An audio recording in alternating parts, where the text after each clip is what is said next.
Got a couple of repair projects going on that I need to get to. Got the grinder running over there because I'm going to use it here in a few seconds. This is supposed to be a motorcycle jack, but I use it for gas tanks. And I don't know why, but look at this. This is just a piece of flat steel. It's just bent right there. Maybe they didn't heat it up, or maybe it's just cheap quality steel, but this one is just broken off right there. It's a clean break. There's never really been any strain on this thing. It's only lifted gas tanks and transmissions, just stuff that weighs a few $100. Anyway, to get a good weld on this, since that is, it's either 1/4 inch or 5/16, I'm not sure. I used to be able to tell at a glance. I can't anymore. I'm going to grind this down flat since this is just a real snug. If that was thin metal, I wouldn't do that because it'd weld right through it, but it's not going to weld right through it being that thick. So I'm going to grind this down with this hand grinder. The wheel's just about gone, but it's alright. And I'm going to touch this one up on the bench grinder. I got this one ground the way I think I want it.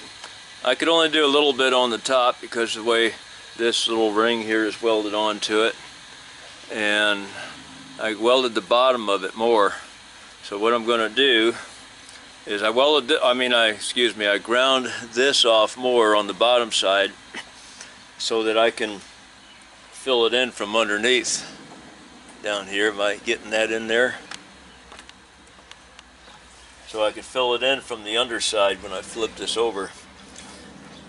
And to make up for not being able to grind much over here, I'm going to grind this one down on this side. What I want is to have two points coming together that are kind of like my coming together here, and then I'll fill all this in up here and again down here from both sides.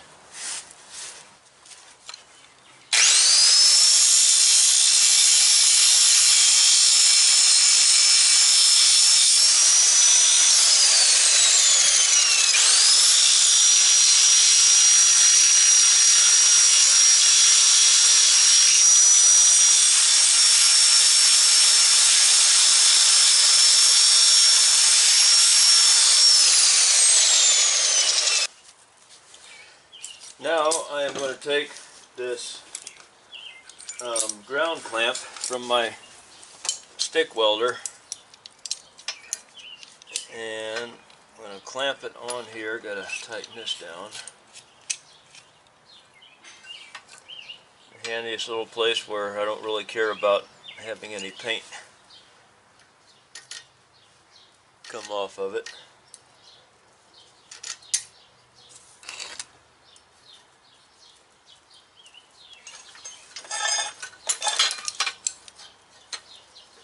The reason I'm using this vice grip is because it is important to have a good ground, and you won't get a good ground on dirty, rusty metal with just a little spring clamp like this. So this one does have a cable on it, and the cable goes to my stick welder, and I'm going to hang this little ground clamp on here like that and get ready to just put some little tacks on this, hold the piece on there with the little 110 MIG welder, because it's the handiest little welder I got for this. But I'm not going to get a very good weld with the little 110 to weld this part on. So this is what we call a tack. Position it about where I think I want it.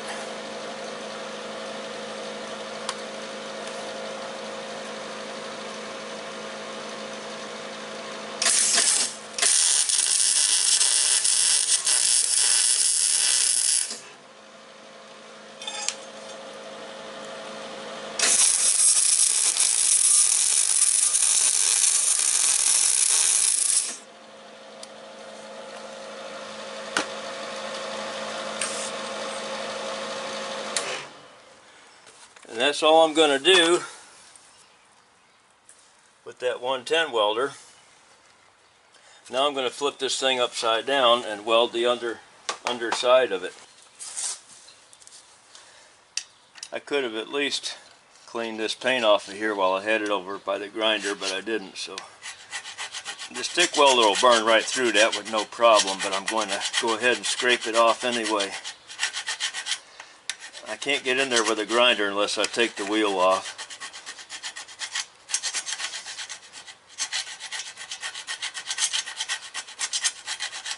Doesn't have to be all that clean for a stick welder.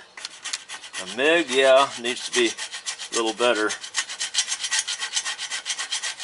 stick welder burns a lot hotter. Yeah, stick welder burns a lot hotter and it'll burn that paint right off of there. Normally, I like to run 70-18 rods because they usually burn a little cleaner. They're more susceptible to sticking with a home machine. But it's a DC machine. I mean, it's a DC rod, but they do make an AC 70-18. But I'm going to use a 70-14 because my welder has not been acting real good lately, and I'm going to have to look into it. It still works, but it's not working as smooth as it should. So I'm going to use a 70-14 because it's a real smooth running rod. The only difference is it's going to have a lot more flux, and I have to chip off between each pass or else it'll weld on top of the flux. So here goes.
Not quite as clean as a 70-18. Got some holes in it.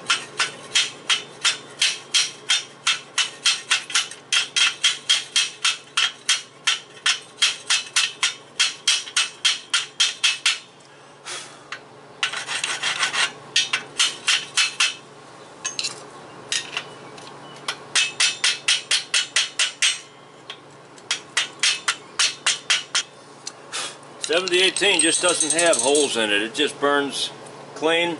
The 70-14 will weld right on top of the flux. That's the only thing I don't like about it, but it sure runs smooth. Works good on an AC machine too.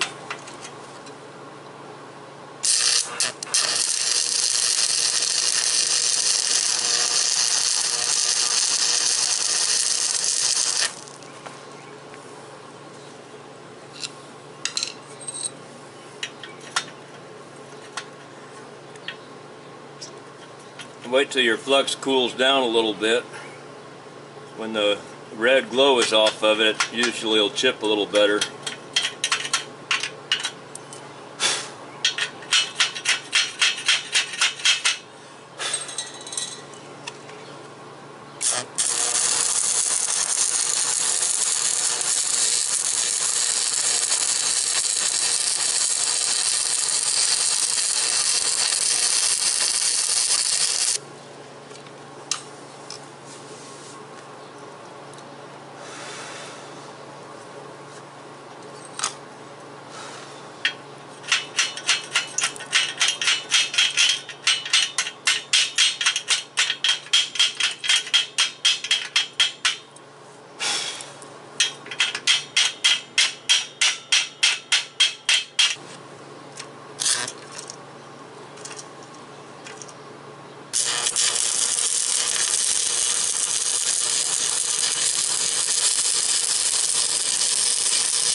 Got that last pass on there. I'm going to clean it up a little bit.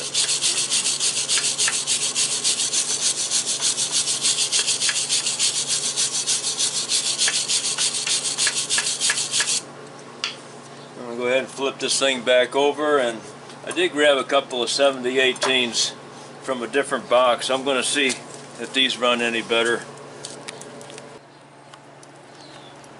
Finish up this other side to get it at the right angle so that gravity will work in my favor. I got the end of this jack leaning up against the battery charger. That way gravity will be in my favor.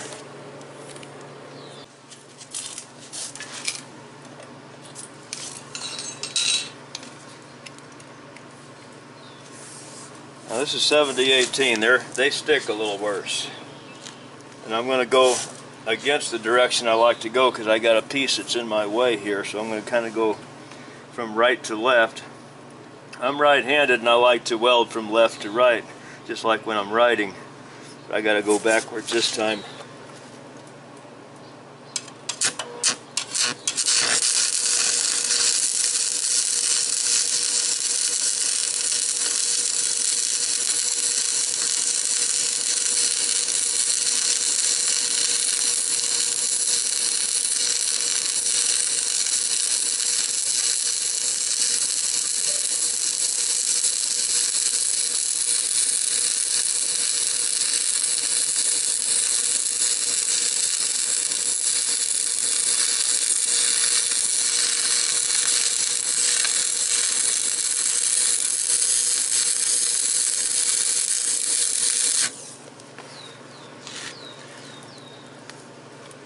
And when I get to the end of my weld, I stop moving forward and I just stay right there for a few seconds and add a little bit extra to it because it's going to sink in, and as it contracts it's going to sink in and shrink and leave a hole or a dimple there. So when I get to the end of my line, I stop and I stay there for just a little bit longer, and that'll help fill in that hole.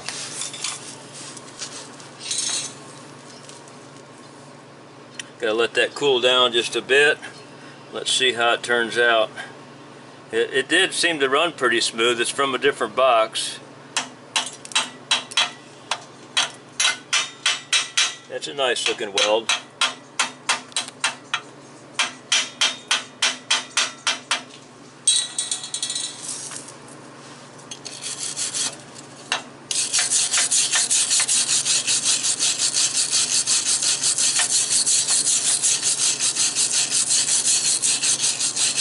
Nice for me anyway.